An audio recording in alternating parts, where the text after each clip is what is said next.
بسم اللہ الرحمن الرحیم ایاک نعبد و ایاک نستعین۔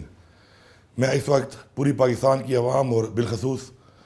خیبر پختونخوا کی عوام سے مخاطب ہوں۔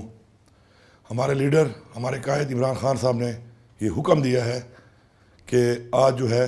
جلسہ جو ہم کر رہے تھے تنور کے مقام پر اس کو نہیں کرنا، اور وہ جلسہ ہم نے 8 ستمبر کو، جس کا کہ ہمیں باقاعدہ طور پہ آپ نوٹیفیکیشن اس حکومت نے دے دیا ہے جو عدالت کی بات کو بار پر رد کر کے ہماری NOC منسوخ کر رہی تھی، اس کے مطابق ہم نے جلسہ 8 ستمبر کو اسلام آباد میں کرنا ہے۔ میں یہاں پہ تمام اداروں کو اور عدالتوں کو اور اس حکومت کو یہ پیغام دیتا ہوں کہ عمران خان وہ لیڈر ہے جس نے آج پھر ثابت کیا ہے کہ وہ آئین کے مطابق، قانون کے مطابق ایک پرامن اور پاکستان سے محبت کرنے والا، اپنی عوام سے محبت کرنے والا اور تصادم نہ چاہنے والا لیڈر ہے۔ آپ لوگ بھی اپنی اصلاح کریں، اس ملک میں آئین کی پاسداری، قانون پر عمل درآمد اور شہریوں کے حقوق، اس کے اوپر عمل درآمد کرنا آپ پر اس آئین کے مطابق فرض ہے۔ اور آج دیکھیں کہ عمران خان نے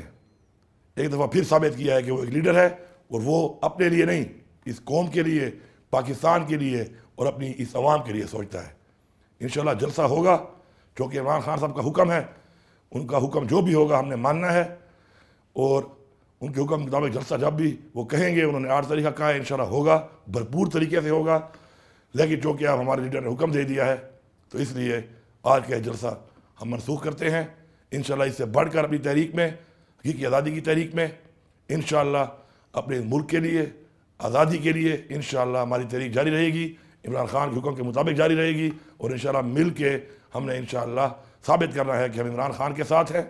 پاکستان کے ساتھ ہیں، اور انشاءاللہ یہ ثابت کر کے انشاءاللہ ہم اس دنیا کو، قوم کو بتائیں گے کہ عمران خان ہی وہ لیڈر ہے جو پاکستان کی بات کرتا ہے، اپنی عوام کی بات کرتا ہے۔ شکریہ۔